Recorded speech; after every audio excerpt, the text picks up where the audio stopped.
어린이집 인근에서 총기 살인 사건이 발생해 충격을 주고 있습니다.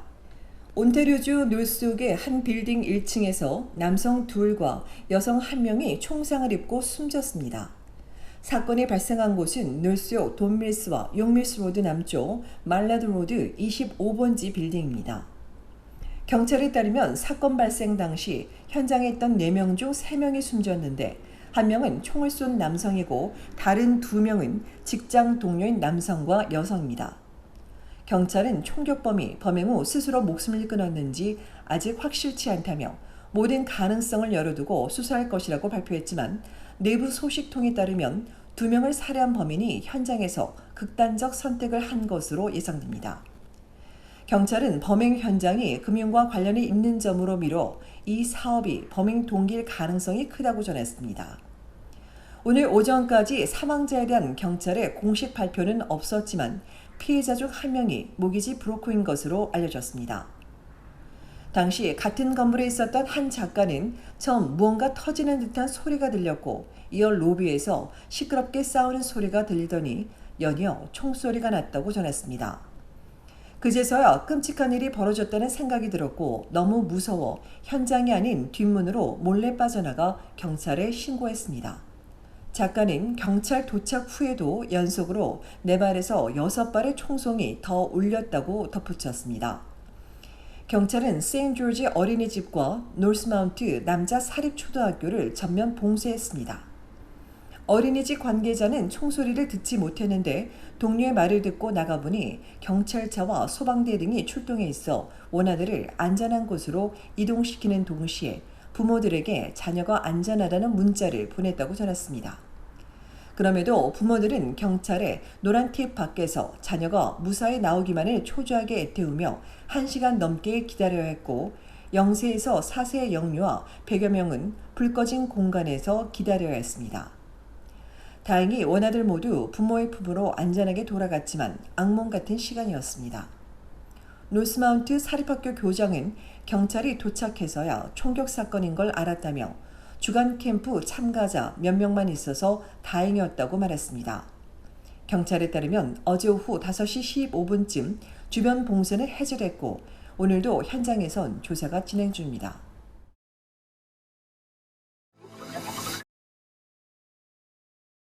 지금까지 전화를 이용해 항공권을 예매했다면 다시 생각해봐야 할 것으로 보입니다.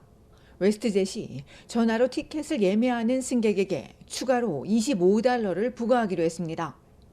전화기 너머 이런 메시지를 들은 한 고객은 마치 현금을 강탈당하는 기분이 든다며 분노했습니다. 때문에 마지못해 온라인으로 예약했다는 이 여성은 온라인 예약이 모두에게 편한 건 아니라며 갈수록 비용은 더 들고 더 불편해지고 있다고 지적했습니다. 웨스트젯은 온라인 티켓 예약과 변경이 쉽도록 웹사이트를 업그레이드했다며 전화 예약 수수료는 업계 관행이라고 설명했습니다. 하지만 알아본 결과 캐나다에선 웨스트젯과 초저가 항공사인 플레어에서만 부과하고 있습니다. 웨스트젯은 앞서 초저가 요금제를 도입하고 기내 반입 수화물에 요금을 부과하는 등 옵션을 늘리면서 분노를 야기한 바 있습니다.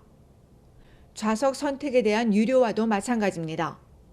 웨스트젯은 물론 에어 캐나다 역시 노선에 따라 베이직 등의 좌석 선택에 대한 추가 요금을 부과하고 있습니다. 보통은 체크인이 시작되면 무료로 좌석을 선택할 수 있지만 이제는 항공사마다 다를 수 있어 확인이 필요합니다. 이처럼 항공사들은 추가 요금을 부과하면서 기본 요금이 낮아져 도움이 되고 승객들은 자신이 원하는 추가 서비스에만 돈을 지불하면 된다고 주장합니다. 하지만 승객들은 이전 같으면 포함된 서비스이고 항공료만으로 이미 많은 돈을 지불하는데 각종 추가 비용이 너무 많다고 반박합니다. 승객들은 항공사의 각종 수수료 도입을 이대로 둬서는 안 된다며 항공 관련 요금을 통제하는 규제 도입을 정부에 촉구했습니다. 연방정부도 수수료를 쉽게 비교하도록 강화할 계획이라고 전했지만 아직 실행 계획이나 시기는 나오지 않았습니다. 일부에선 경쟁력을 더 높여야 한다는 의견이 나오는 가운데 캐나다 국내선 요금이 상대적으로 높다는 당국은 개선을 위해 연구할 것이라고 공개했지만 이 역시 시장 날짜는 정해지지 않은 상태입니다.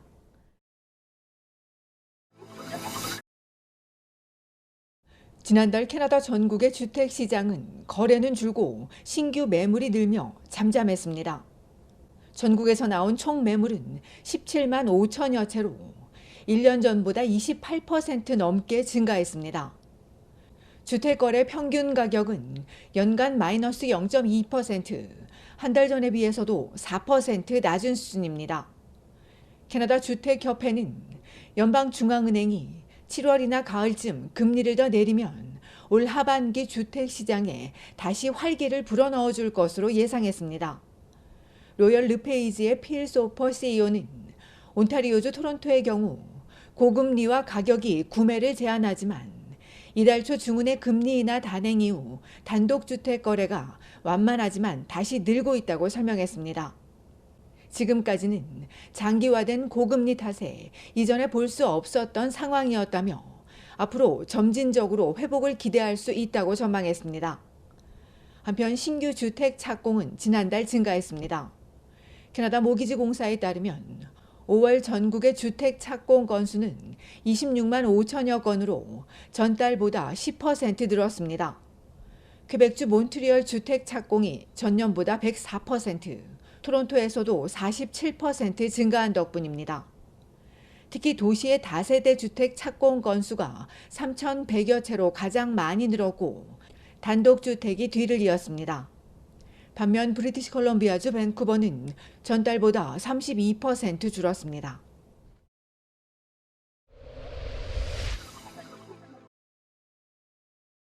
스텔란티스가 후방 카메라 소프트웨어 결함이 있는 차량 120만 대를 캐나다와 미국에서 리콜합니다. 리콜 모델은 2022년과 2023년형 지프 컴패스, 그랜드 체로키, 외고니어, 그랜드 외고니어 SUV, 그리고 2022년과 2023년형 램 프로메스터 밴, 2022년형 램 3500 셰시캡, 램 1500, 2500 픽업 이외에 2021년에서 2023년형 크라이슬러 퍼시피아 미니밴, 지프 그랜드 체로키 L SUV, 2021년과 2022년형 다찌 듀랑고입니다. 차량 내 소프트웨어가 실수로 후방 카메라를 종료할 수 있다고 밝힌 사측은 이번 조치와 관련해 부상이나 충돌 사고는 없었지만 차량 소유주는 미디어 화면에서 업데이트 요청을 수락할 것을 당부하고 이어 리콜 통지도 보낼 것이라고 덧붙였습니다.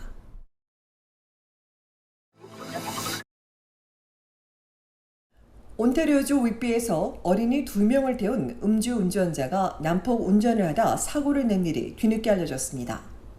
지난 일요일 오후 7시 반쯤 윗비 402 고속도로에서 차량들 사이를 오가며 위험운전을 한다는 여러 건의 신고가 접수됐고 이후 레크리지 로드와 빅토리아 스트릿에서 사고를 낸 차량 안에 6세와 11세의 어린이가 타고 있었던 것으로 드러나 충격을 줬습니다. 천만다행히 이번 사고로 부상자는 없었지만 당시 남성의 혈중 알코올 농도는 법적 허용 한도치를 훌쩍 넘겨 90일간의 운전금지와 일주일간의 차량 압수 조치가 내려졌고 이외에도 경찰은 토론토 출신의 40세 남성을 음주와 위험, 보호관찰 명령, 불이행 등의 혐의로 입건했습니다.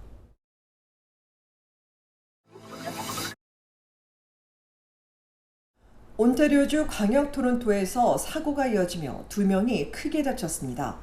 어제 낮 1시 30분 마캄의 돈밀스 로드와 사이먼스턴 블루버드에서 대형 트럭과 차량 2대가 추돌해 차량 1대는 전면의 형태가 보이지 않을 만큼 트럭 측면에 박혀 처참하게 찌그러졌고 여러 명이 병원으로 옮겨졌는데 이 중 1명은 생명이 위중한 것으로 알려졌습니다.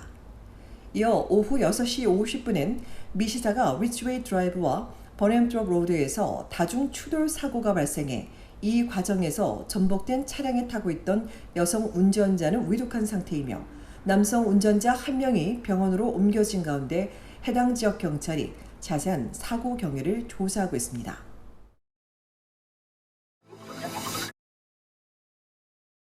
스테이플스가 아마존과 파트너십을 맺고 아마존 단품 배송을 진행합니다.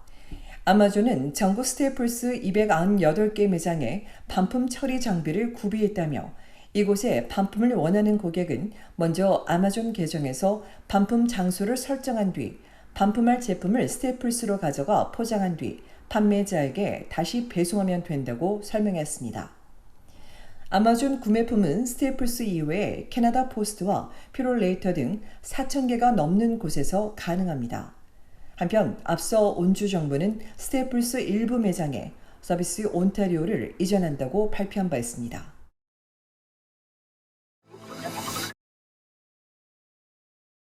온타리오주 토론토에 폭염 경보가 내려지면서 호수나 수영장을 찾는 시민들이 늘고 있는데 호수 수영을 나서기 전엔 수질 안전도를 확인하는 것이 필요합니다. 오늘 오전 토론토 공중보건당국은 마리 커티스 파크 호수의 수질 검사 결과 수영하기엔 안전하지 않다고 밝히며 다만 검사 결과가 나오기까지 하루 이상 걸릴 수 있는 만큼 현재 조건을 반영하지 않을 수 있다고 덧붙였습니다. 수질 검사에서 한 개 샘플에 100ml당 400개 넘는 이콜라이 박테리아가 나오거나 5개 샘플 평균이 200개 이상이면 수영에 부적절하며 비가 오거나 물이 흐리고 새가 많거나 폭풍우가 발생한 경우엔 이틀 동안 수영을 하지 말 것을 권하고 있습니다. 이콜라이에 감염되면 위경련과 설사, 구토 등을 일으킬 수 있고 높은 수준의 박테리아가 검출되면 피부 발진과 눈, 귀, 코, 목 감염을 유발할 수 있습니다.